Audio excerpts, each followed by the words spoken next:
We're talking so high, the aliens want us. Only on Leading Out Loud. We're in the aftermath of a powerful new moon in Libra. And we're talking about peace as a power move tonight. Leading Out Loud. Stay tuned. I don't just talk stuff and repeat stuff. I'm living this stuff. And you can thank me for covering your astro. Leading out loud. Leading out loud. Leading out loud.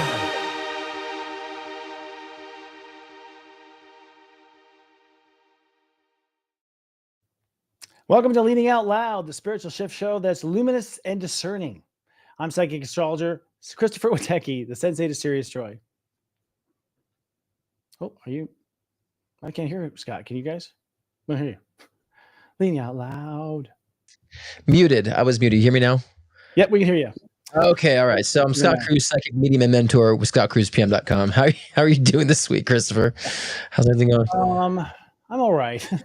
It's there's a lot. I mean, the end of Libra has been tough, man. Like, just because I think Libra is so soft, like it's a soft energy. And so things throw out that scale easily, kind of thing. But overall, I mean, from this place in my life, straight A's, as far as like, honestly, like as far as the effort, I don't know if that people would give me straight A's, but I give myself, A's for effort, because I don't think any man can do what I'm doing, so I feel good about that. Do my best and try to be good to myself in the meantime. That's the hard part, Yeah, of course. I mean, I think that's what Libra. You always have a difficult time in Libra season. I feel like it's always I do. Harsh. Yeah. do you too? I mean, I do. I tell him. I said last year that was my hard time. You guys are like, is this guy full of excuses? Well, now you know.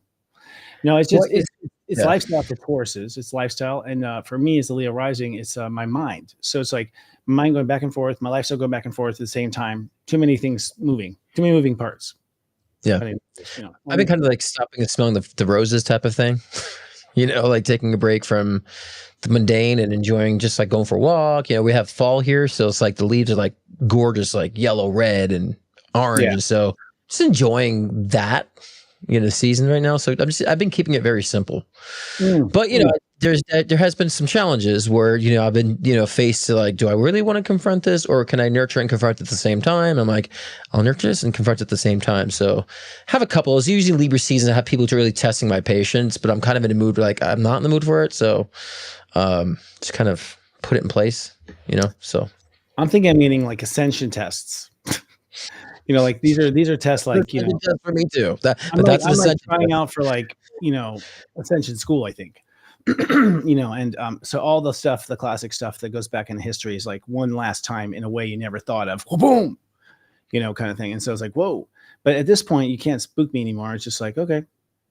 But I also feel this other calling too, where it's like, okay, that's it. For me, I don't know. I work so much, as you know, that sometimes you just get bored and you need something to like kind of like make it exciting again. And so, sometimes I like it when the world just challenges me everywhere. Because I'm like, sweet, this is going to be, now I can focus and I don't have to worry. It actually motivates me. Sure. When I hit a challenge, I'm motivated.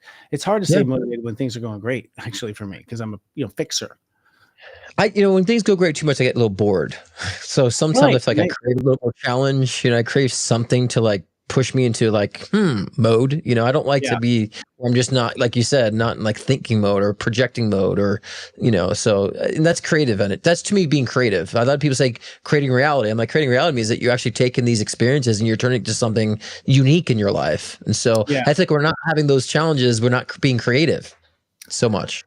Well, we went into a lull energetically. I mean, first of all, I haven't seen Hollywood be creative in 20 years. Like, we're not being fed anything new or interesting. Like AI is the latest thing we've ever had. Like, we have not had anything new. We've been thinking along the same terms for forever now. Right. So that's part of it. I think the planet, though. I mean, energetically, all the planets. It's like we were coming to the end of a cycle, so it really wasn't about creating anything except an exit. Right. And creating a nice close to this story, to close to that story. So. But I actually have, I mean, when I can't remember, was it the eclipse? It was the eclipse. The last eclipse, I was just like, bing, like suddenly just turned on and my creative self just went, whoa. But like, unfortunately, I don't have the time. So like now it's like creativity is like be able to sit down and create something fun, like what you did at the beginning of that video, by the way. Good job with the video. Just so you know, good job on the video. That's good. I'm having you show me Grok and I'm like having a blast with creating a whole bunch and stitching it together and editing it. So I mean I've been so in that creative mode. You know what? We're gonna have to. We should start rating the AIs. We're like, okay, Grok, that makes you a 3. Ding. ChatGPT, I'm sorry, you 2.5. Boom. Gemini, you're not even on the map. We should. Someone's got to keep paying attention to it. And the thing is like Grok just did kick ass, man. Like they created this, video engine that basically you take a picture, you put it in there. I'm a full like super Grok, like I don't even know what it costs me, like $20 or $30 a month, but I don't care because it's a profession that we need this. These $30 a month, 23. You got it for cheap. It's $30 now, and they even have a plan that's $300. For like the super. I think you just can do like anything unlimited with the 300. If I can do a feature film, I'll pay it. If I can do a feature film, I'll pay it. You probably can. You probably can. We might have our little time limit lifted. We should look at that, what it costs. It's a write-off. But we're at a point now, you guys. If it's like you can, well, you saw that. I mean, he won't go into all detail, but like you basically type in a sentence, like you say you want this to happen to the picture, and it does, and it looks realistic. And so we're at a point now. I was talking about film school because in film school you had to like draw every single frame because I was going to be a director. I was like, God damn it, I hate this. Like have to draw every frame exactly, and I'm not an artist. And oh my God, I think to myself, oh my God, I can basically shoot a little miniature version of the film nowadays with AI. Each one of those being the your layout for the film. So it's crazy how much we're leaping. So if you imagine it now, you can have it done. Anything you imagine can just be done. Anything. Yeah. So it's like whoa. And pretty realistic, and a little bit of humor in there. Totally. I think this technology has been out like decades ago. We always get it late, right? As the world society, we get it so late. They've been having this for a long time. I just think the whole reason for that is not so much for an agenda, but they have to it takes a lot of processing power and to do these things in these servers and to cool it down. And so they have to find ways to be efficient, for all of us. So I think this is all recent. I mean, I think we knew about it years ago. We knew we could do it. We knew how to do it. We had theories for a long time. And probably stole stuff from alien crafts and stuff like that, but I don't think we had the it's the manufacturing that's a problem. It's like all the chip manufacturing over in Taiwan is really why this is all happening, because they they just don't stop with their technology to make chips, and as a result chips can be made faster, and every year they're made faster chips, right? Of course. And the factories that can produce them. That's the other part. You remember back in the 80s, the computer was like the size of a room, was only like 500 megabytes, and the computer's that big. Now we have like, gigabytes and terabytes and little sticks like this now. So, we'll get there. We had like a 46 meg hard drive. Yeah. Our first Dell. My family, my dad went Dell from the beginning. He felt Michael Dell's stuff. He's an engineer. Crazy. Well, we're in this place now, and it's fun. We're going to have some fun. I think it's time. Honestly, this is like sort of where we're going with this. I feel like, I don't know what it is. It's totally eluding me. I'm going to get my own problems that are hitting me, frankly, my own challenges. So like now at this point, I'm like, Earth, you have problems? Oh, okay, fine. I'll come out of work and talk about it. But I got my own shit. I don't know. Now I'm wondering, is the frequency wars that everyone's own shit hits them? And it's not something global. Is that everybody gets their own crap come on them? Because that's interesting. For me, I'm passing tests, man. They're coming left and right, and these are themes that go all the way back to the beginning of my life. And so I know this is like a final. I'm getting finals in. Yeah, and that's interesting spinning. So everyone's like the global, agenda. It's like, what if it's our own karma that we're living that's creating all these results, and it's really us? And when we have our awakening and our enlightenment, then all of a sudden things do actually change magically and quickly. So I think that's what we're going to experience. I think that is a real awakening. Is that we've changed so much, we've altered so much. The things that have actually been rendering our limitations just kind of like snap out and disappear, and we'll think it's magic. We'll feel like it's a resurrection, or a rapture. We'll feel like that, but it's just like we've shifted so much that I think that these limited paradigms just break, and I think that period for me is what's going to be kind of magical, more metaphysical, more like 5-6D, because I think we'll start seeing a lot of slippages like that, at that time. Well, I mean, I'm a person that's always gone the extra mile to make something work. And that's really turning out to be a bad idea, in the long run, as I'm like, my wisdom is going like, why why are you bridging yourself to a crocodile? Why? Like to myself, but the thing is like, I think I'm at a point now where I'm like, no, I'm not gonna, like, it's okay that, I can't relate. It's okay that I can't relate. It's okay that because I always worked hard to relate to everybody. I've had that same problem my whole life, and I realized you can't relate to everybody. And even if you could be so keen and so refined on your approach, there's always gonna be somebody that's gonna not take it the right way. So, I had to really kind of understand that part, and I always want to help everybody, get through to everybody. It's like it's just not possible. It's not realistic, And so that's Yeah. a kick in the nuts. That's a kick in the nuts of someone who wants to help and and mentor. It's a kick in the nuts, but it's something that's also freed me of that responsibility, and that just happened just recently. Someone I was giving so much care and nurturing to someone, and they spun what I said out of context and kind of demeaned for my approach. I'm like, what? And so, and I didn't get upset. I was just like, look, I had to re-explain, and this is what it is, so, if someone doesn't grasp it, you can't blame her. You can't blame yourself for that, and I think there's something that where I used to blame myself for that, and so that's Libra seasons helped me change a lot of that aspect. I think guilt. that everyone around you is a reflection of something you're working on. Yeah. So everyone you draw on is you're working on something with that person. You don't realize that you're kind of both playing roles, and it's a reflection of you anyway. So it's like I think you just go from awareness where you get caught in like playing it with them, and then you go, wait, why them? And you realize, oh, there's a step behind this, which is and what I've learned, the step behind it is the way you treat yourself, like the way you respond to yourself, is actually I'm finding out. I think the magic, golden pixie dust that makes things happen, because we thought it was always out here, but if you just responded in here, and that's what I've been focusing on. I mean, so I've been trying to practice my own preach, really, honestly, because I've had a lot of stuff come in and I've had things hit me, and now I finally stop having to practice what I've told people to do, because I was going through a real smooth period there where it was an issue, but now I'm having to eat my own medicine, you know what I mean? Which isn't bad. Actually, it's cool. And then, the producer is like, oh, this is great. We've got documented me using my own stuff, but I really am in a place where I'm like, thank God I was able to channel this stuff.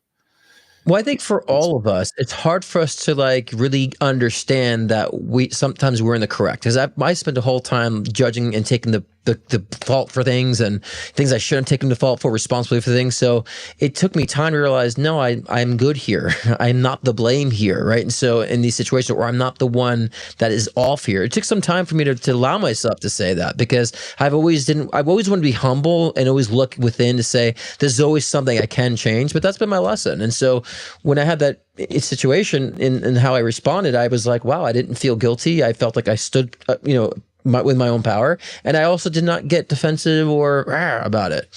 I finally found the peace of that, not being responsible. So, and I think a lot of us have a hard time to say we're correct. Those of us who are very humble and empathetic, it's sometimes we get lost in that, and we end up doing the things that we don't want to do and behave the ways we don't want to behave. Unconsciously, we become the person we want to become because we're resisting allowing ourselves to feel like, no, we're correct on this. And so then we don't go off the deep end, and the self-love. I mean, I'm the same way.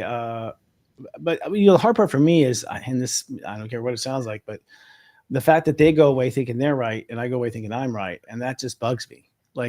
But I know that is just something that you can't expect. And for whatever reason, I have this deep calling to convince them that I'm, not that way. But then I realize it doesn't matter if I am or not. Whatever they need to see and believe is going to be what they need to see and believe. And I can't. 100%. So I have to just get out of that care at all, kind of thing. And which is fine. I don't even know where I got that self-conscious, to be honest. I didn't try to be, I find myself like that. I didn't realize I was doing it, could be just a result of my childhood, who knows? But you catch yourself in that. But I think these types of things is what we're expiring now. This is, Scorpio's it. You're right. We'll talk about this in a minute when we do the planets, actually. But Scorpio's it. That's when you cut stuff out for good. And Scorpio is for good, right? So, So speaking of for good, we're going to focus on peace around the world tonight, Scott. Our headlines of the week are going to talk about nothing but peace. All right, so let's put up some headlines. Piece of pizza over here. For instance, the Gaza peace plan at a precarious moment, according to the UN. Reports of civilian violence and casualties on both sides. So you just can't help it. When I feel it, the energy of it just hits me hard, man. I had a thought about this the other day, and I was like, the way I rationalize this stuff is that although I hate it, I don't want it at all. It's because I did it in past lives. I know I did it in past lives. I know I was violent. I know I did wars. And the reason it makes me sick is because I know I did it. And I don't feel bad about it. I feel bad about it. That's really why I feel bad. That's the truth. I have memory of it and all this other stuff. So, but I think to myself, God, maybe everyone has to go through that at some point on the earth. Maybe that's part of the earth tour. You go through that. That's just as horrible as it is, it's like it seems like there's always fresh, carnival riders coming in and going through the stuff that we thought we were over 100 years ago or 200 years ago. We thought maybe civilization can get past that shit, and it's like not some civilization, right? And I'm not saying we're perfect. I'm just saying I'm done with violence. That's for damn sure. I'm done. I don't see why humans need to deal with that at all. Like, it's just we're at a point now where we really should stop violence. But that's my point now. Let's stop our violence, guys. Period. Well, I mean, I always say that's where empathy comes from, because you experience it in your previous incarnation. You've kind of come full circle with that. So, if people who lack empathy, I just feel like they're undeveloped, karmically. And so I feel like we all need to go through those cycles. How else are we going to evolve? So we signed up for it. A lot of us lived those types of incarnations, and some that are living it now. And so we can't judge that. And I think if we ask ourselves, what is their karmic experience? It might make sense, and especially when we look at someone who's suffering, right? We can look at that person's like, that's horrible. But then if I told them, well, that's Hitler reincarnated. Oh, well, good. He deserves it. See how the tone changes with people all the time? So if you understand there's a purpose of that individual's evolution, you won't feel so helpless. But that doesn't mean we take a step back on fighting against those things. That's what we're at, to revolutionize. And I agree. I've experienced a lot of that too, because why I hurt, I have the pain, I can relate, because we've been there, in our previous incarnation. So we still need to carry on the revolution of change too, even though people have cycles. And so, I think, I totally agree with that in that sense. And I look at that, it breaks my heart, because we've been there, done that. And we also understand how unnecessary a lot of it is, but on the soul level, they're all benefiting. We're all benefiting from all that, even the observance of such. We're evolving. Well, I mean, we are. And I'm to this day still convinced that this is a video game. I mean, not a video game, but God's conscious, God's technology. But like, basically, that this is all just to see what would happen. Like, I think we're looking at each other like a fish, like an aquarium up there. We're just like looking at our little avatar like an aquarium. We're just like watching ourselves run around the earth do shit. And we're like, that's so cool. Just like we're doing with AI, like, I think it's a weird, like, I'm just a creation of my creator, which is my higher self that punched us in and paid whatever, soul dollars for it. Right. Let's go to the next headline. All right. Ukraine-Russian war. Peace talks appear to be collapsing. Planned summit between Trump and Putin in Budapest was postponed after Russia rejected an immediate ceasefire. Right, of course. Well, immediate ceasefire. I mean, that seems like Putin's at least he's like basically a bat, like in a Bonds film. He's like a gambler that's going to last for a long time at the casino. Sure. The way he's betting stuff, he just like keeps betting. And I think the Bond film in the casino, I can't remember what that one was, but it seems this is what I feel like we're in. Yeah, and I think, again, this is not a surprise to me that, the meeting was postponed. I feel like, Trump's going to come pull and Putin's going to pull back. There's always going to be that kind of back and forth energy with this, so I'm not surprised. But, there's always going to be a postponement for peace. There's always going to be a fight for peace in this situation. So, I'm not surprised about that. And a lot of people say, there's more violence now than ever. I'm like, I don't know. We used to like hang people, stone people in the middle of the courtyards. We used to behead people like naturally. So I think we've come a long way. I just think people are seeing a lot more people being expressive of how they're feeling, and that kind of conflict that doesn't always interpret to violence, but we've been so much more violent in previous ages. So but I think that if you look deeper at what's going on here, we actually are on the road to peace. If we look a little deeper about how things are shifting and how people are more conscious now, even with the wars we're having, we're probably still at a low death rate, like compared to where we were like 500 years ago. People were dying at this time, like dying of. And we're talking about peace. Yeah, but we're talking about peace now when it comes to these things. We're talking about peace deals now, so it's in discussion now in our consciousness. Well, it's expected now. It's expected, right? It's exactly. Yeah, that's what's most important. Let's go to European countries for 100, Bob. European countries working with Ukraine to develop a 12-point peace plan. Okay. Key elements of ceasefire along current front lines, international monitoring, and rejecting major territorial concessions to Russia. Well, yeah, this is like watching paint dry. I mean, to me, whatever. And I don't mean to be disrespect, because our government is so screwed up here. Like, we are so screwed up in the United States. We know it, by the way. We know it. And we don't, we know it. It's just, so you're out there and you're looking at us like, we fucking know. We don't know what to do about it. We're not quite sure. We know how out of control it is. We do. And it doesn't get talked about or put on our news, but that we all know it. We all talk about it. And in Europe too, it's like, what are they doing? When I look at that one, it's like, just I don't know. It's really all one, big hoo-ha. Well, I think what's slowing us down is the fact that people like identified with their political party and who they voted for. So therefore, whoever they voted for can't do no wrong. So we got into this like argumental defending the politician. And I say, I don't care whoever I vote for. I hold under massive scrutiny. They better do what I wanted them to vote for. I'm not going to make excuses for them. And so too many people now have turned this into a sport. They're like making excuses for their politician because they didn't want to make like they lost the sport. And this is what's really hurting our country. And this is what's making things go even more crazy right now. And allowing these corrupt politicians to use our country as a pawn, basically, in their game, in their business. I'm just gonna keep saying it now. I've decided. I'm just gonna keep saying it. I think we need to fire everyone. I think the country needs to just fire everyone. I think we should just be like, okay, we're Congress, everyone elected. You're all laid off. We got to start over. We have no faith, and just who knows? Maybe take a year and a half to replace everybody. I don't know. We just coast for a year and a half and just replace it. I feel like I would start over, like scratch. There's nothing in the Constitution. Have you watched Congress hearings? It's like a Jerry Springer show sometimes.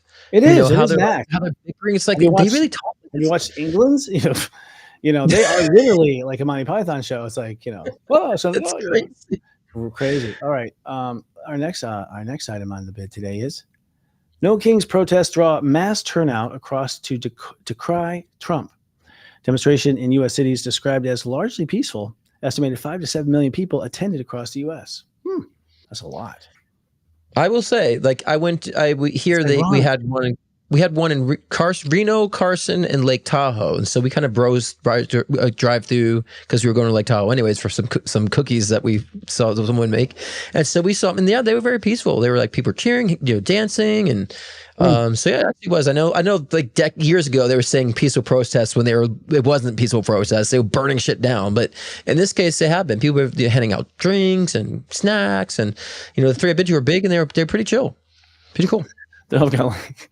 That's so America. That's so America. We're like just handing out like little grocery snacks that we haven't even made ourselves. What's the water? Like they were so. Yeah, what's interesting about that to me is, this is Pluto is where it was in the American Revolution, and back then it was about King George, and the No Kings thing was alive at that same time, but it was actually England, which is the king. Now, we're accusing ourselves of being the king, the evil king that's gone down, and to some degree that's true. But I got to tell you. One king can't do it, guys. It's a network. It's a network of different people. Of course. Do stuff. Just so you know, it's never one king. And Trump isn't being stupid on his own. He's got a whole network of people being stupid with him. So he's not the only one to blame. He's got a whole group of people behind him. I think we should just get some popcorn and sit back and watch this thing. I think we should just watch it. I think our greatest power is to sit there and not comment. Yeah. I think honestly, you want to scare the shit out of everyone. Stop commenting. Just stop. Just don't let them guess what you have to think and say. Just let them guess. Let's just they talk about like 3 days of an outage or something, the internet going down. What if we just hijack that bitch and be like, okay, 3 days of not commenting. And we go, see what's like without us, bitches. Amazon, no sales. You know what I mean? Like, seriously, that is really like a moment there. Well, you hit them where it hurts in their pocket. You don't with the sales. You don't get any sales. That's how you really hit them in the nuts. With that. It's the fact that the people are united. That's what scares the shit out of them. Is that the people are united. That's what scares the shit out of them. Okay. And I used to scoff at protests too with these stupid things like, oh, well, they do just people screaming. But I feel like it's more about unity now, less about like, oh, I'm protesting. It's just more about let's come together. And I think my tone changed on it a lot. I used to kind of like make fun of that, all the protests. But now I start seeing a little differently. I'm like, people just coming together, and I think that's a good thing too. So we should celebrate. Right. No, I think you're right. I think it's going to be cool to get along with Americans for a while. And then after the period ends and we do whatever, we'll hate each other again. Right? Like that. I mean, or just be annoyed. I mean, but I don't think we'll ever go back to where we were. I think we've been egged on by media and everything. So 100%. Yeah, I was. We've been gaslit by the media. That's what we've been. That's totally gaslit. Yeah. All right. So 31 Atlas headed to its closest point to the sun around October 29th. Researchers say that this will provide a key window for observing the mysterious interstellar object. Well, this is is anyone getting close up of this fucking thing? Like, can we zoom in on that thing or not? Like, they were showing it like on, like NASA was doing a live stream showing that, and it looked like this weird shrimp creature, and then like everything shut down. They ended the stream. So, wow. And this question when it's part of Project Bluebeam. I don't think it's part of Project Bluebeam. I just think again, it's a piece of an alien spacecraft. And so I find it interesting how they're being so, make it such a big deal in that sense. But, I guess it's studying, something from an interdimensional, space planet or whatever you want to call it to be. But yeah, I mean, I'm confused on why they're painting it the way they're painting it. Oh, it certainly is. I mean, whatever it is, there's some sort of agenda. I mean, there really is. You can feel the agenda. I don't know what the agenda is, but there's, just this. We all know that this stuff doesn't happen very often, and all of a sudden it's happening more and more. These kind of stories and these kind of mysteries, and we're led to be mystery here, mystery there. They're talking about UFOs coming up from out of the water again on the news and like saying it's real, it's really real. No shit. Have you not watched anything on the internet? Are you really pretending that it hasn't been around, like floating in everyone's email box for 20 years? Come on. So this is where I'm like. Someone just said here too that I just watched Bashar say Atlas is, and I've watched Bashar for 20 years. What is it? But he's saying that Bashar says Atlas is just an asteroid that has alien technology attached to it. It's taking readings on a variety of categories as it's passing through our solar system. I don't know about the readings part. I do feel like it's alien technology, like a piece of a spacecraft. Do you feel that? It doesn't feel like it's actively. I don't think they would need to have that. You know what? Honestly, that's what I felt when the honest to God truth is when someone asked me what it was or whatever, you did maybe, or when it came up, I literally saw like an empty ship floating through space, like it'd been abandoned or some piece of garbage. I said it was a spaceship turd, is what I called it when we talked about the last time. It's like a turd from a spaceship that just got broken off. It didn't feel active to me because I think alien interdimensional beings already been monitoring us and measuring things in different ways. So, so who knows? Boy, have they? Who knows? All right, so that's it. We'll see what that is. Now, the other thing I picked up, I'll just say it for the record, is like I got the feeling that like it's going to lead to the discovery of like a Gulf Stream in space. That there's like streams, like rivers in space that we didn't know about, and I feel like it's riding along a river, of gravity or something. That's the other thing I picked up on, which is all. I mean, it's totally intuitive. I have no idea. Just I like for that they're starting to see where it derived from. So I think there's a lot to look in with that. It's just I wonder why they're painting it in different ways. Is my question, but yeah, we'll see. We should talk more honestly about this later. But there's a lot of. I mean, we should try to get. Let's talk about that on commercial. Actually, I'll try the on commercial. We're gonna take a quick commercial, folks, and we'll be right back. This Scorpio season, embark on a journey of self-discovery. Create your soul manifesto. Unveil your purpose.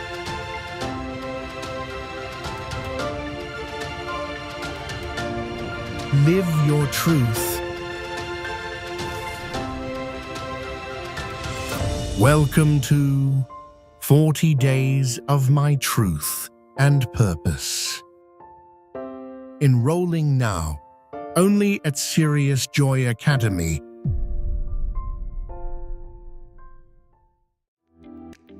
Hi, I'm Gwen English. I'm an artist, astrologer, teacher, and lifelong practitioner of the intuitive arts. Join me during 40 Days of Truth and Purpose on a creative adventure with the Heartspeak Oracle, a creative path to self-love.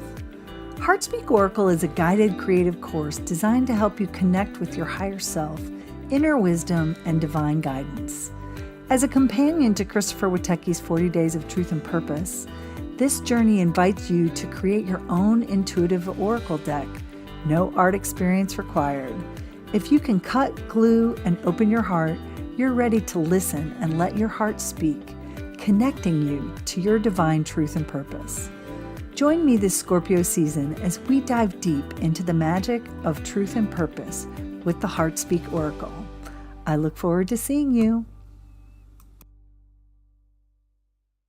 I help people to kind of get in touch with their gut, which some people believe is your first brain now, right? Right. And what the coolest part about what I do is that it's not like I sell anybody on anything. Like, people come to me because they know that they need to get to me, either for higher self work, colon hydrotherapy work, how to have like living food in your world, how to create your purpose, how to tap your intuition, how to align chakras, systemic like energy moving through the body. I take care of people to help them to realign their integrity within themselves for their mind, body, and spirit. And the integrity is really the right relationship. It's not like a moral judgment or anything. It's just right relationship. And I feel like a lot of people in this world know that they're not in right relationship and aren't always sure how to get back into it. All Gwen's right. I love Gwen's ad. She looks great. Now she looks really fresh. She looks good. She looks happy. Gwen's looking good. I haven't seen Gwen in time. She's great. In fact, actually, it's we announced today Robbie is pretty much stepping down, but she's going to stay for Mega Monthly. She's going to be part of one show, like our flagship, astrology show for the internet. So like, she's like our flagship. She'll be there for the supreme ship, but not leaving. It's a great model actually, but she's got her own stuff she's got to do, and she's seeing everything go down, and she's like, I got to get to my mission. We're like, we get you. Mm-hmm. She's been wonderful, and Gwen is stepping in to replace Robbie on weekends with pep talks on the weekends. And Gwen, her and I were friends 30 years ago. I mean, she introduced me to astrology. She introduced me. Yeah, it's amazing. She said, basically said, you need to learn this. And then she found a teacher to teach me privately. She found my first private teacher, which I made all my family go. And I bought everybody and my mom, my brother, them all like a ticket to this, to learn astrology. No one went but me and mom. Mom didn't even do the homework. I was the only one there doing the homework and doing it. But it's my only way to have it. But yeah, and that was Danae. She was amazing. Yeah, it just blew my mind how far. That's awesome. It's great. Yeah. So it's cool. And I think, one thing I've noticed is like Serious Joy in particular, like the team is forming. Like we're getting like the best people for the best job. Like, and that tells me something's about to happen, other than what we've been planning, Sure. The A team. Yeah, totally. And you're part of that too. Oh, but you're yes. Yeah. Wow. I've been loyal. I've been very loyal, especially to LOL. I'm like, Oh, nope, yeah, I'm not abandoning the show. I also do great, so no, I'm very committed and loyal. Oh yeah. Dude, we both are. That's the problem. So, all right. So it's 29 Libra. I'm on the edge of Scorpio, basically, as we shoot this. I think we might be in Scorpio now. I have to look at this, the planets. I don't know if we are. Someone can tell me. But no, it's later tonight, actually. But we're on a kind of killer bus here. We have this last week. We basically wrapped up the Libra week energetically. We were putting the finishing touches. And what is the Libra at the end? It's a relationship to the future. So it's like, is the future bleak? Is the future good? What is the future? Is the future something I'm regretting? Is the future, what am I afraid of? So, that Libra's relationships and like the highest high of relationships is what is your relationship to the future and your life, right? The big ones. And we had a new moon at 28 degrees yesterday. And this is the first of 6 new moons at 28 degrees. 28 is like create a nation, create an empire, it's the highest create there is. It's the highest manifest degree there is. And so for 6 consecutive months, Spirit Universe has us doing nothing but create big things through Scorpio, Libra, Scorpio, Sag, Capricorn, Aquarius, and Pisces. Those are the 6 signs that all get it. And then it goes to another new moon's degree. So that tells you right there, the universe, basically God is installing the warehouse for the new earth. Energetically, like the consciousness is there and ready to be filled and grown. And that, it's amazing how that happens. Now, all the full moons for about 4, I think, maybe there's a break, 4 or 5 full moons are 13 degrees. And 13 is exactly what you think. It is destructive. It's an Aquarius degree. So it nets to a 4. But the reason why it's destructive is because we haven't built any of our life on these principles of, go with your heart and follow your heart and let the heart, let like hearts be next to like hearts. That's the age of Aquarius. So when you have like this blast of 13s, when all you're built on is like 8 greed and 9 greed, 8, 9, and 10, like the whole world's built on 8, 9, and 10, it could be kind of an earthquake. So we have like several earthquake karate chops to the, in the next 4 or 5 months, in each month. So that's the big picture of things. So I think, just to wrap up my little segment here, Scorpio is about the boundaries. It's about Scorpio is where the line is, where you draw the final line. There's a part of your soul that does nothing but draw the line. And that's necessary when we incarnate from the kingdom of heaven, because we don't have boundaries up there. There's no separation. So it's a whole new trick for humans or for souls that are playing this game, this adventure game. And so, our ability to have boundaries has also been limited by slavery and things like that, where people just didn't have any option or right or any right whatsoever to say where the line was. So not only is it weird for Earth, but it's like we didn't even get a chance to start on it. The millennials, this is the first lifetime. For millennials, this is the first lifetime they get to have boundaries. That's why they're like so like totally absolute about it, because they're like, calm down. A couple lifetimes you'll be more chill about it, like, but so anyway, so this Scorpio season is going to be, because you can change the boundaries to anything, because you have the glue, and that's what our 40 days of truth and purpose is, by the way. If you don't know your life and where you're going, come fucking take that at my, at our school, our academy, because it is excellent. You'll know exactly who you are and what you aren't. And if you do it in Scorpio, you can't lie to yourself. You're going to get to the core truth. Like, it's just like a quick band-aid to knowing what's going on. But so I think we come out of this really different. So I'm going to end this with, like, by Thanksgiving, we've changed. Yeah, which is right around the corner, actually. But, and I've been saying, too, we're entering a period of solidification and crystallization, because as we're karate chopping things out, we're actually solidifying what we want to be left over. And we're getting rid of the things and trimming the fat of things in our lives that have been over-encumbering us with too much of unnecessary energy weight, unnecessary weight when it comes to things that we've been holding on to, that we know that it's not really part of our future. Because a lot of times we have ideas that feel like, I never got that done, or I should get that done. And then we look and we reflect, realize I didn't really want to get it done, nor do I want to even try to get that done. So we're cutting all that fat out, and we get to really kind of have a more of a cleaner focus and perspective of where we're actually going to really place ourselves. We went to a grounding period as far as where we want to situate ourselves, but now we're solidifying things. We're crystallizing things. This is where our manifestations, call manifestations with the air quotes, this is where the fruits of our labor start to blossom, and we start reaping the rewards of what we've planted. And so we'll start seeing those relationships come into gear. We'll start seeing the communities start being attracted to us, but also us being attracted to newer communities too, with the right people in our environments. We'll start finding our voices being met and heard and understood. We'll start finding our creative expressions are being received, and we're locking in the way where we decided that we're going to do things in our own voice and our own unique perspective, without having reservations of whether or not people approve or not. So this is a wonderful time. And so, yeah, like when you said about cutting things out and setting boundaries, it's more about, to me, setting the parameters. If we could use the words, I'm setting my thresholds, my parameters. This is how I'm growing. This is the direction I'm going. And I'm not like a good waver off my path any longer. So we're totally solidifying our future paths, but also allowing the things that are truly meant for us to crystallize finally. And that gives us more of that grounding, solidification, more of a boost and encouragement to move forward. So that's what I feel like is we're embarking on for Scorpio season moving forward. So it's pretty exciting.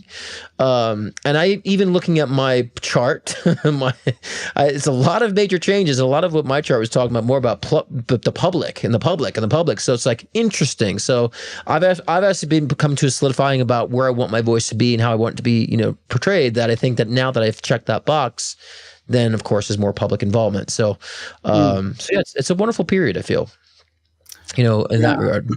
Well, I hope it's delightful. I've been telling myself it's going to be delightful the whole time. But for me, delightful is like, multi-lifetime in the coming, where human beings are finally like ready to do something about it. I'm just so grateful if that's it. Please just give me that. Like, just give me that, I'd like to see it. I'd like to see us move forward. And I think it's because we've been confused, tricked, and all these things. I don't think it's really our fault. We never can get around, they always, whoever they are, they've always had more information, more intelligence, to handle stuff and be one step ahead. But now it's finally starting to gain, neck and neck as far as education and access to like AI and all these types of things. So it's an interesting moment. But Spirit tells me very clearly, this is it. This is the graduation of Earth. The Earth is going up to the next level. The whole attraction is moving up. I know people know, but it's like, part of the job of this whole game that we're in, this, the simulation, is that heaven like made it like from the beginning, like a cell, and then let it start growing on its own. So it just grows on its own. And so if it's going to go faster, it's going to take really wise souls that parachute down in, share their knowledge, and grow the damn thing faster. It doesn't happen from like God, like hovering over and like making it all grow. Right. Exactly. We go in with intelligence. We go in, we incarnate. The people get smarter. The people are tied to the matrix. They're tied to the game. So the smarter the people are, the smarter the game is. And the game is going to go to the next level. That's what it's doing. And that's what 5D is. It's like more resolution. Just like we went to AI, which is paradoxically weird. It's like, holy crap, I didn't really put the two together. It's like, oh, when we go to 5D and Age of Aquarius, we get AI then? Oh, that makes total sense. How do we do when people would ask me when I was a kid, like, would you believe in creation or evolution? I was always like, both. Like, there was created and things evolved. It's kind of all is true. And so yeah. And again, people are so afraid of AI. I said this last week too, but I'm like, as machinery is evolving, we have to remind ourselves that we are evolving too. And so now is the time that we need to be asking ourselves, am I seeing things through an expanded view of consciousness, or is it still very mundane physical 2D? So if we challenge ourselves to at least reflect, if we're using expansive aspect of consciousness, we'll know when we're not, and then we'll know when we need to start doing so and start looking at things from a more higher dimensional 5D, 6D, whatever you want to call it, perspective, so we can see beyond, right? And so I feel, this next 5 years up to 2030, in order for life to be easy for you, it's going to require that you have intuition. It's going to require that you be psychic. It's going to require that you're going to be empathetic. If you're not tapping to those abilities and those traits that we all possess, you will have a difficult time moving forward. So that's why I'm trying to help teach people intuition, teach people how to tap into their own energy. Yeah, as I do in my own way. Yeah. What's that? Everyone is, look, guys, you're all psychic and you're all telepathic. The problem is that you are dismissing it as your thoughts. That's really it. You just keep thinking it's your thoughts. You think you have one category in your head and it's thinking. And it's like, actually, no, very subtly, they're not the same. They come from different places inside you. They feel different inside of you when they go off. They come out of nowhere sometimes, or sometimes they're logical. Like, you learn the pattern of your conscious. You watch your conscious, you start to see the patterns, like, wait a second, and you realize there it is right there. And once you can find it, then it's always there. It's like, it's never been wrong once I found it. It's always been correct. And I can't believe how accurate it is. I mean, for me, it's so accurate that it's like I always get exactly the answer I want. Now, it doesn't help me, believe it or not, to get the answer I want, because I'm like, oh shit, how the fuck's that going to happen? So when I find out the truth, I don't still know what to do with it. You know what I mean? But it really is something that can be perfected. I think that the next generation of kids are going to fully remember their past lives. They already are now. Parents are talking them out of it, but like, I hear stories all the time. I mean, my friends who have young kids now, my friend Kristen, she's got a son. She's like always sending me little things like, look at that, bro. Like that the kid was aware of all that stuff at a young age. And you hope for that as a light worker too, that your kids are aware like that. Yeah, well, mine was so accurate, I made a career out of it. So anyone can. So, it'll be like a point where it doesn't matter. It's right. Like, man, so what I'm saying is, we have to know that the whole fear of AI stuff, that if the machine is expanding, we have to understand we are too. And so ask yourselves, you don't feel it, how are you expanding? And we could be more in tune to how that's happening, because by 2030, I've been saying this for a long time, psychic ability will be confirmed. Again, it's been confirmed. It's just been suppressed. It's been confirmed in 1940s, but it's suppressed that information. We use it to plan wars. We use remote viewing to plan wars in the CIA. Remote view, target, every day. Like, our government uses it to fight wars. Okay, that's all you need to know. It's like, that's all you need to know. Like, but the thing is that when everyone's aware of how to do it, like, suddenly everything changes. I think that is really the breaking point. I'm thinking, what really tips the scales into like Age of Aquarius, and it's like proof of afterlife. As soon as it's without a doubt that we go and come back, the whole damn game is over, because it's all been fear of death that's driven everything. The necessity for war, everything is all fear of death. And you're like, oh, you mean everyone comes back? Yeah, we just reset the game and you're fine. Like, oh shit. Like, suddenly, what does that do? Does it make a person go, I'm going to go ahead and, hurt this person? Or does it make a person go, oh, they know who I am every life, and they're tracking it. You know what I mean? Like, I don't know what the realization is, but it's definitely a shift in everything. That's really what we want. That's why religion's been controlled, I think. I think religion's been controlled, like, so that as long as these idiots don't realize, that everything's fine every year, every life, then, we can manipulate them while they're here. But I look at things differently now, because I used to be like, oh, it's an agenda for control and all that stuff. And I always say, but why? There is people who want that, but I also feel in the bigger picture, we at those times were evolved. We were chaotic. We needed a sense of control. Those past versions of ourselves, we needed religion. We needed some sort of source to pull us out of our dark ages. So I think those things have been lined up to control us in a way so we can actually evolve and take the next step forward. So we're evolving out of religion. We're evolving out of these other traditional mundane things. And so I just think they've always been needed. I've been seeing things a lot differently lately. They were needed. They were stepping stones. They could have been the truth. They could have been the truth. Like, it's part of it. it's all part of the way we're changing. So like the things I used to scoff at, I'm not scoffing at anymore. I'm like, well, that was needed then. Now we're here. This is a different story now. And so, and I tell people, in order for you to understand what you're getting intuitively, I said, there are two parts to imagination. We create and we receive. We do both. And so a creative process is a very external. It's a very extroverted energy. You can feel that overt energy. But when you're receiving something from spirit, it just kind of comes in. You can, if you identify and sit on it, you realize it kind of came in. It's not like I pushed it out. It came in. Where did it come from? And so we're more conscious about how we're receiving information, or the intuition, how we're reading something, or how we're exporting things. We can identify more clearly, oh, I received this information, and we'll at least validate it. And so people say it's hard to trust it. I'm like, what the hell are you trusting in then? Your logic that's faulty from past experiences, or an insight that you just can maybe give some little bit of attention to and see where it goes. And so I think the whole trusting thing is not an excuse to not go with it, because it's hard. Look, guys, you don't trust anything until you trust it. Like you just observe it. I mean, what I tell people is you just watch it. You just watch the pattern yourself. Like, oh, that's interesting. Oh, that's interesting. Oh, interesting. Trusting in something. And here's the thing. Well, I start to trust over time. I'm a Taurus, so it's like over time, it's like shit. This is always, or just things that came out, like weird shit that came out as far as premonitions and stuff. And then it happened. I'm like, oh my God, like I really thought that was just like an amateur, and here's the thing. It's like spirit uses imagination. When you get a message from spirit, you type it up in your body, and present it for you with your own artistic ability and your own imagination. So yes, it looks like you and how you would create it, because that's what they're communicating to you is the language of you.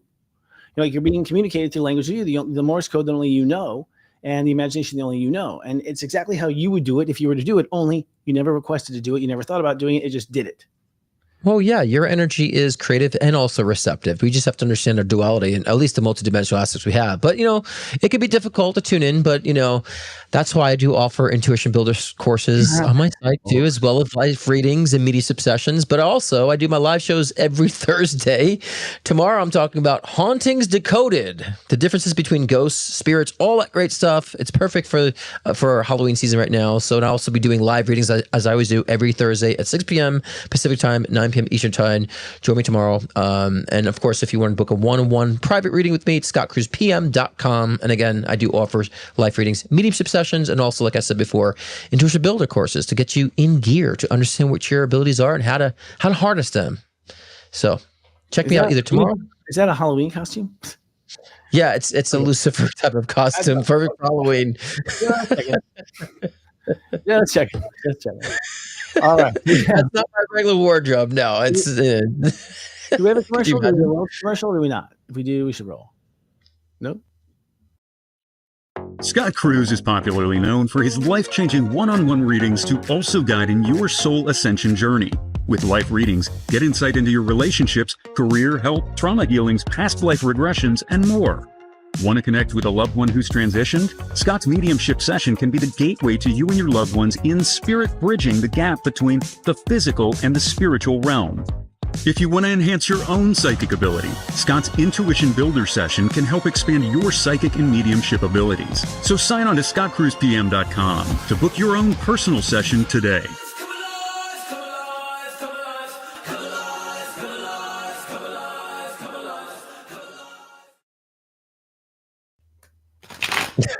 Doing tarot cards. Wow, that was very good. Crazy times, y'all. So let's get into this topic. Let's reframe peace.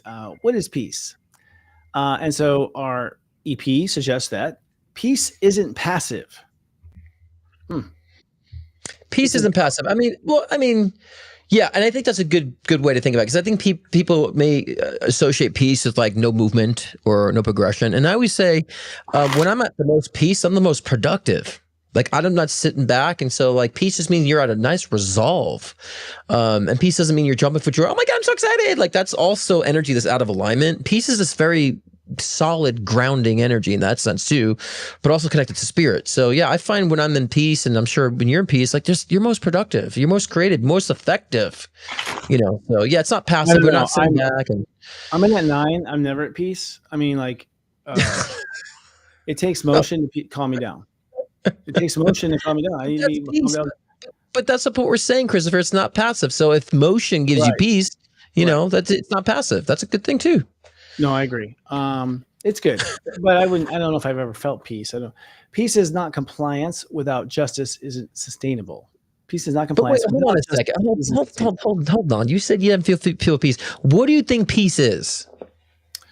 Peace is the ability to be at rest. What do you mean at rest? At rest means that you have no need to move, no need to act, no need to do, no needs. You are completely without any energy requirement of yourself or the world of you. You're left alone to just be yourself. See, my definition of peace, no triggers. My definition of peace is that I'm an acceptance of what is and unaffected by it, right? So that's my peace. So that means I can do whatever I want to do. I could be vocal and be at peace. I could stand up for things and still be at peace, right? And so I think that even inspiration is peace, and so I think that we all probably define peace a little differently, which is why I want to stop you on that, because I define it differently. And we all know that peace energy is like you said, no conflict, right? It feels like it's resolved. It feels whole. And so I found my peace through, again, objective, unaffected, and not trying to critique everything that is, and everything's bad. There's an agenda. It's like, it all has its purpose. And when I know this, I feel like everything is perfect. Everything is doing what it needs to be done. And that's my peace, and I could be loud and expressive, be at peace, or just sit back and be at peace too. So I think the reason why I want to say this, because we all have a different definition of it. True. And you were actually giving examples of what brings you peace, and so I don't know if that can be the actual what peace is. It's like, so I think this, obviously we're uneducated and we don't have very much common knowledge in the country to talk about it, because we're crafting it for the first time here. It hasn't been something that's been an option. But I think the reason is because everyone is defining peace in a different way. I think that's why I wanted to bring that up. I think that's why we're not experiencing that. I don't even think we realized we lost the peace until, kind of like suburbia America. Like, I think my grandmother's generation was in peace. The whole country was in peace. Basically, Washington, Jefferson, all the forefathers, they're all in total peace. It was just nothing but just beautiful wilderness and a 5-mile walk to your neighbor. So it was like, you're pretty much always in peace, always. Mother Nature took it all away, made it happen. And that's really the big issue, is Mother Nature made it happen before. Now, if you go like Mount Shasta, anywhere that's like still Mother Nature, you're in her world, and you are Mother Nature is pulling you into peace and pulling you out of that high strung, city habit. So I think we've driven our people out of their peace and quiet, over all the things we've done. I know some of it's still brilliant. I know some of it's like, your phones, your smartphones, and how much we're, but are we intended to be at peace 24/7? Because if we're at peace 24/7, again, like we said earlier, where's our evolution? Where's our push to, you know what I'm saying? So, I think people think they're supposed to be happy all the time, at peace all the time. It's like, no, we have a range of emotions for a reason. And so, I think that people judge themselves because they're not at peace all the time, or at happiness all the time. And I think you're not at peace if you think that. Yeah. Well, I mean, I think the one thing about the 12 states of awareness, the 12 signs are 12 ways of being human. 12. And I don't know, all 12 don't want to be at peace. The mind sure as hell doesn't want to be at peace. Right. It doesn't want to. Our emotions want to be at peace. I mean, so everything has its, my point is we're not going to ever be one thing ever. So the role of power in peace, apparently, is power not as domination, but alignment. The role of power and peace. So what Erica suggested, because I gotta feel like we should just give her this voice, because this is our executive producer who lays out some of these ideas, and I think they're great. And I think that she should get some credit for like some of these things. This is her 29-degree Libra. She's a 29-degree Libra. Yeah. You guys realize that, like, that is a a grandmaster of relationships that she is. She's a grandmaster. She had her birthday yesterday, or today was her birthday. Happy birthday, Erica. Actually, geez. That was a Erica, mindless way of saying happy birthday. I'm sorry. I just realized it from astrology, but the point is, like, any 29 is obsessed with, like, mastering their realm. And here she is posing these questions to us. We're like, what? Right. But when it says peace becomes rebellion or refuse to defeat chaos reaction, you can rebel for peace. I mean, if you're in an environment where you're enslaved to dictators and all that stuff, in order to find your peace, you will have to rebel. Or if you're trying to get out of a cult, you have to rebel to escape, right? And so I think we rebel. I don't think peace becomes rebellion. I think rebellion is where we sometimes have to rebel from things that find our peace and to go against the norm. I think she's saying what I was saying by saying don't comment. It's like, we would freak the shit out of them if we just were all peaceful all of a sudden. They would just be terrified, like we'd all become serial killers. But that's rebellion because you're like, I'm not feeding, I'm not reacting to this, right? Yeah. She says that is rebellion. She's saying this is a different form of rebellion. But I'm saying to her, it's like, there's no way in hell like the South can do that. You know what I mean? Like, not even that's not true. The South is actually pretty chill, actually. The North actually can't do it, to be honest. People in the North, Chicago, stuff like that, they're they have a hard time, I think, just being peaceful about it. South actually is pretty, the summer, the heat, everything gets you kind of just like chill, actually. But it's just interesting. I don't think everyone can just be at peace on cue. No, but I think there's a way we can find, these are the good topics always finding peace. Like, for example, like I was saying before, finding inner peace when the world is in chaos around you. That's my objective and unaffected, that, state that I'm talking about, knowing that this is happening the way it needs to happen. Trump in office needs to happen. The chaos happening out needs to happen. There's a reason for this. And we can sit back and be like, okay, I'm not affected by it, but I'm also being wise of how I can maneuver with it. Right. So, and that brings a peace too. And I think, again, I'm hearing a lot of people who are watching, like, talking about peace being complacency. And it's like, peace is not complacency. By no means is peace mean complacency. Oh, no. I mean, I think people are thinking of times where, like, the bully comes in the room and starts threatening someone in front of you, and you just shut the hell up because you don't want to. That is where you keep the peace, because you don't want to make it worse. But that's like a 1 out of 100. Like you might. But sometimes taking the high road of keeping the peace does not create more peace, because it enables bad behavior. And so here's the argument. Here's the area right here. I feel like the next wave is what she's saying here, which is, you want to change the game. Don't react to their stuff. Like, if you don't react to their stuff, you will change the game. You will. Promise you will change it. Our reaction is what they're feeding off of. So it's like, starve them to death. That was my attitude. I'm going to starve this, consciousness to death that's trying to feed off my reaction. I'm not going to give it to them. I'm going to let you starve. Find your fuel elsewhere. And I found that works really well. There's a frustration, there's a burnout, and they're asleep. It's like, because they were feeding off of me reacting. And so I think, I see that. Still, though, people are so angry they haven't processed their own stuff. It's really hard to hold yourself back when you yourself. Yeah, but we have to stop being so black and white. Every circumstance is different. Every reason's different. So we got to stop being so black and white with everything in general in spiritual communities. It's not so black and white, taking high road all the time. Sometimes you got to take a stand to bring peace for others around too. And so we have to be discerning to understand this. If the people are so black and white, they always only take the high road in certain situations, then they're never going to create peace for those around and be a martyr for people either. So I really feel like everyone's being too black and white about this, and that's why I asked you before about we all have different definitions of peace. And if we actually allow ourselves to embrace our own definition of peace, then we'll probably all live in peace. As silly as that sounds, as simple as that sounds. We will live in peace. I mean, I feel the earth is destined for that. I feel like that really a lot of the ruckus is man-made, deliberately man-made, just like a little brother that won't stop fucking hitting the drum over and over again at dinner time. You're like, stop it. As kids, we demonstrate these parts for ourselves all the time.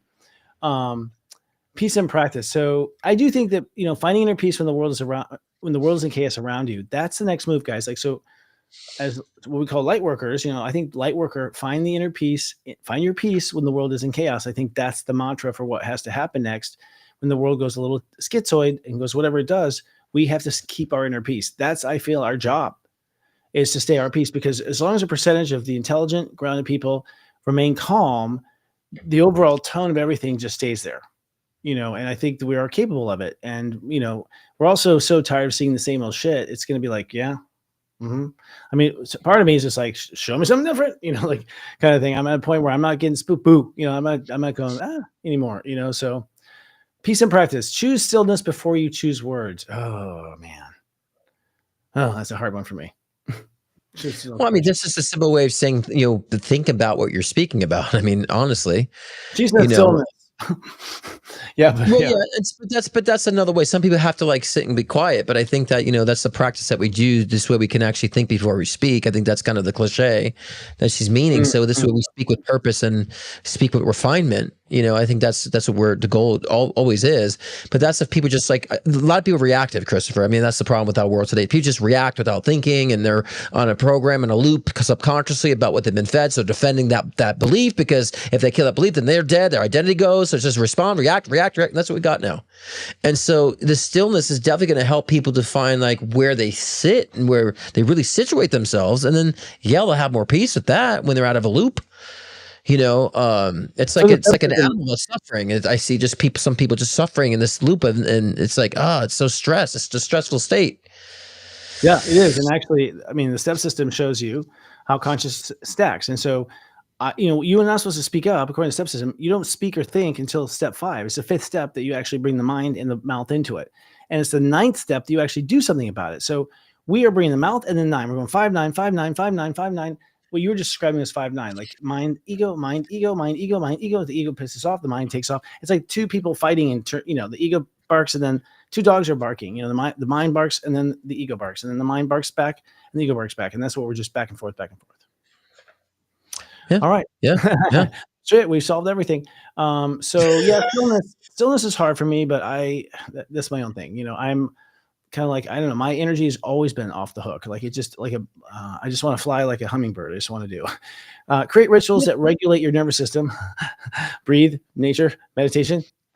That's me. But look, and I tell people, if you can't be still, at least process shit. Like, at least be objective. And I always say the solution for the final thoughts here is to really do things consciously and ask yourself, are you doing things unconsciously? If you are, to be more conscious of what you're doing. A lot of people eat unconsciously and they wonder why they're getting away with their health is bad. Be conscious of whatever you're doing. I would say that's always the goal in whatever you're doing, because sometimes our brain gets stuck in these loops, like I said before, and we're just kind of repeating things unconsciously and saying things unconsciously. And so that's the key to peace. Conscious of how you feel, conscious of how you're treating others, conscious of how you're taking care of your body, conscious of how you're participating in things. And I think once we are aware like that, then we understand where we stand and where we need to go and how we integrate with other people. So that would be my final thoughts on it. I think people aren't interested in themselves enough. For one, that's part of what holds it back. But my final thoughts do with this upcoming week, because this is going to be the most intimate week with yourself you've ever had in your life. The most intimate week you've ever had in your life. This is the most intimate. When I say most intimate, you're going to get the most real with yourself you have ever gotten in your entire life. And that's mostly because we've cleared a lot of garbage out of the attic and out of all of our psyche. And so we just haven't had this clear of a view before, first of all. We just didn't have this resolution. But it's also because it's like an end of a huge era. It's a huge turning point for everybody. Everyone's done, and ready. And so when the entire population is done and ready for something, watch out. Things are about to change. So you have to know yourself. And that's where I'll say 40 days of truth and purpose. I'm not kidding. I mean, this program is designed to help you know yourself. And that's my final, word as far as serious joy is concerned. It starts tomorrow, and all you have to do is answer my questions and follow your chart. And it's very simple. There's ciphers, so you can just like interpret on your own. I have this little thing you just cipher and figure it out of what your plans mean and stuff. And you will see right there for yourself, step by step, where you're honest and you're being honest with yourself, and parts where you see yourself, oh my God, I just tried to dodge that. Why am I dodging that? And so you just see right there. It's like a simple test and education to purpose. So anyways, thank you, Scott. Final card is the Hermit card, guys. So that means that's all going in within the self. That's all looking within yourself. It's not about the external world right now. It's about you. So Hermit mode doesn't mean you isolate completely. It just means that you're spending more time in your own energy space. It's what I call wizard mode. And I actually pulled a card, and it's 2 of Cups, which I have no idea what that means. 2 cups. Oh, that's partnership. That's actually partnership and things coming together. So yeah, I think that with the Hermit card and the 2 of Cups, when you're focusing more on your own abilities, your own energy, you understand how to bring more partnerships in. So I like that came actually right after that.